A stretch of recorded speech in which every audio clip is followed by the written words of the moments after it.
शुभ, श्रेष्ठ और उत्तम कर्म करता हुआ व्यक्ति एक मुहूर्त भी जीवित रहे तो अत्युत्तम है, किंतु दोनों लोग बिगाड़ने वाले, पाप कर्म करने वाले का कल्पभर जीवित रहना भी अच्छा नहीं है। जो बीत गया उसके लिए ना पछताएं, भविष्य की चिंता भी ना करें। विवेक बुद्धि रखने वाले लोग केवल वर्तमान में जीते हैं। देवता, सत्पुरुष और पिता ये स्वभाव से ही संतुष्ट होते हैं। बंधु बांधव अच्छे भोजन से और पंडित जन सम्मान पूर्वक बुलाए जाने से संतुष्ट हो जाते हैं। देखिए क्या आश्चर्य है, बड़े लोग अनोखी बातें करते हैं। वे पैसे को तो तिनके की तरह मामूली समझते हैं, लेकिन जब वे उसे प्राप्त करते हैं तो उसके भार से और विनम्र होकर झुक जाते हैं। जिससे स्नेह होता है उसी का डर भी लगा रहता है। स्नेह ही दुख का आधार है, स्नेह ही दुख का मूल है। स्नेह को त्याग कर ही व्यक्ति सुख से रह सकता है। दुख के आने से पूर्व ही उसके निवारण का उपाय कर लेने वाला तथा संकट पड़ने पर तुरंत समाधान खोजकर उससे मुक्त हो जाने वाला, ये दोनों ही सुखी रहते हैं। राजा धर्मात्मा हो तो प्रजा भी धर्मशील होती है। राजा के पापी होने पर प्रजा भी पापकर्मी होती है और राजा के उदासीन होने पर प्रजा भी उदासीन होती है, क्योंकि प्रजा राजा का अनुसरण करती है। जैसा राजा वैसी ही प्रजा होती है।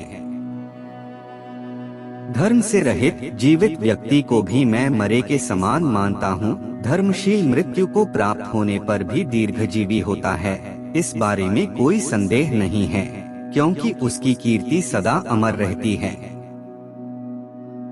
जिस व्यक्ति के पास धर्म, अर्थ, काम और मोक्ष इन चारों पुरुषार्थों में से एक भी नहीं होता, उसका जन्म बकरे के गले में लटकने वाले स्तनों के समान व्यर्थ और निष्फल है।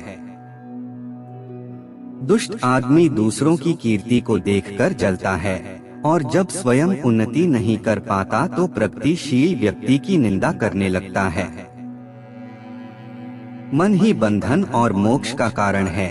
काम, क्रोध, मद, लोभ, मोह में फंसा मन जीव के बंधन का कारण है और इन विषयों से रहित मन ही मोक्ष प्राप्ति का साधन है। देह के अभिमान के नष्ट हो जाने पर और अपने आप को परमात्मनिष्ठ जान लेने पर जहाँ जहाँ मन जाता है वहाँ वहाँ ही समाधि समझनी चाहिए। मनचाहा सुख किसको प्राप्त होता है, क्योंकि सब कुछ भाग्य के वश में है, इसलिए संतोष का सहारा लेना चाहिए। जैसे हजारों गायों में भी बछड़ा अपनी माता के पास ही पहुंच जाता है अथवा उसके पीछे पीछे चलता है, उसी प्रकार किया हुआ कर्म भी सदा कर्ता के पीछे पीछे चलता रहता है। अव्यवस्थित कर्म करने वाले व्यक्ति को न तो जन समाज में सुख मिलता है और न वन में। जन समाज में मनुष्यों का संसर्ग उसे जलाता है और वन में एकाकी रहने के कारण वह दुखी रहता है, पीड़ित होता है। जैसे खोदने वाला फावड़ा कुदाल आदि से खोदने के द्वारा पाताल से भी पानी को प्राप्त कर लेता है, वैसे ही सेवा करने वाला शिष्य गुरु से विद्या को प्राप्त कर पाता है।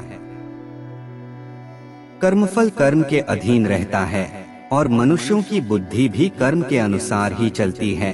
फिर भी विद्वान, भद्र और श्रेष्ठ मनुष्य भली भांति सोच विचार कर ही कार्य करते हैं।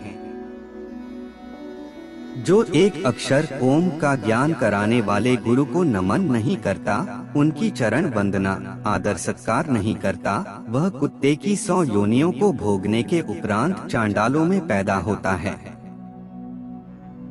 युग के आखिर में सुमेरु पर्वत चलने वाला हो जाता है और कल्प के आखिर में 7 समुद्र भी अपनी मर्यादा का उल्लंघन कर देते हैं, किंतु साधुजन, श्रेष्ठ पुरुष अपने संकल्प एवं प्रतिज्ञा से विचलित नहीं होते।